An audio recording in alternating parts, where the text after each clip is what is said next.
everybody, Bones here. Just thought I'd talk a little bit about, give you a review on the Harley Davidson Wide Glide. You remember I mentioned in my last video that I had gotten it as my second bike. I like it so much it may become my only bike. I don't know, we'll see. It's got a lot of pros and cons, and I'm going to talk a little bit about them. A lot of people will kill over a dyno. They just think they're the greatest motorcycle Harley ever made, but you know, you want to stir up a conversation at a bunch of bikers, that would be a good subject. But the pros, it is quick. I mean, it is scary quick.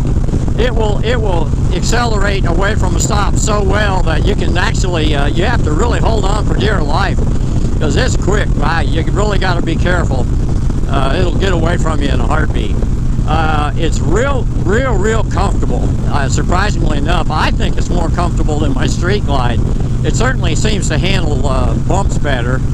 It's not as hard on my back. The seat is certainly more comfortable, but of course that's something that can be fixed on any bike. The cons, well, I think it coming from a bike with a fairing on it and going to a bike without a fairing. I tried it for a little while without a shield, but it was just too much.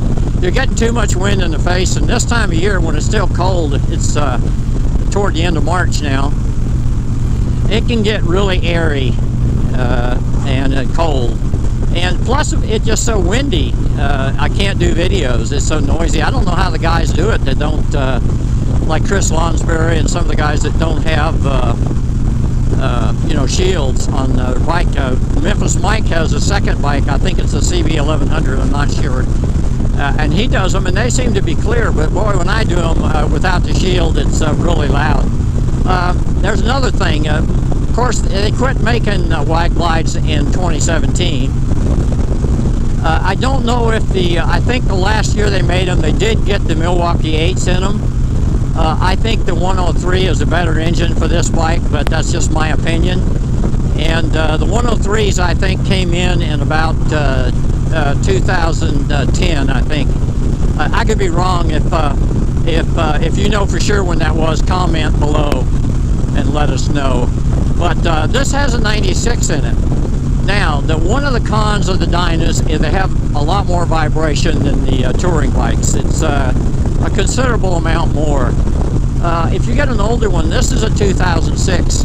All of the engine mounts, all three of the engine mounts were perished, and the handlebar bushings were also hard as a rock. I changed all of those, and that cut the vibration by about half.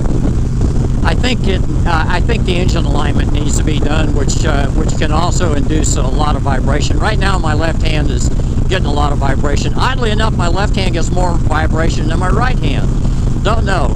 If you look in that left mirror, you can see it's pretty blurry. If you look in that mirror, it's not. And I changed both bushings, so I don't know why it's more on one side than it is on the other. I can't explain it. It's really weird. I may take the bushings back out and have a look at the mounting surfaces down there and see if there's something wrong with one of them. But also, with that vibration, it gets into your foot pegs. This has got forward controls on it. And, you know, if you stay at a certain RPM for any length of time, your feet will go to sleep. So, for a long-distance bike, this is probably not the one unless you can solve the vibration problem. Now, back in about 07, I test rode one of these, and it had no vibration. So I'm thinking that it's entirely possible that this vibration issue can be fixed. I went on to the Harley forums for the wide glides, and there's all kinds of conversations about it, about engine alignment, about engine timing and stuff. I don't think you can change the timing on this one. This has electronic control unit, electronic fuel injection, and I think the timing is pretty fixed. I might have it mapped. I might go get it mapped. I don't know. That's dyno tune around here is $750, and I just don't know if I want to spend that much money. I tried a Cobra tuner. It's not really a tuner, but they call it an engine controller, whatever it is. I tried that, and it was a piece of junk. I don't mind telling anybody to stay away from the Cobra units. tuners. They're just no good. There's nothing but bad reviews. I don't know about the Vance and Hines and some of the others, but if it was properly tuned, it might vibrate a little less too. I'm thinking what I might do is I actually have a standard factory set of exhausts for this with the catalytic converters in them, and I may put those on just to see if that's affecting the vibration, because it'll put the map at the correct place, where it's not right now, because I've got Screaming Eagle 2s on here. I took off the Reinhardt 2-in-1s. They were just too loud for me.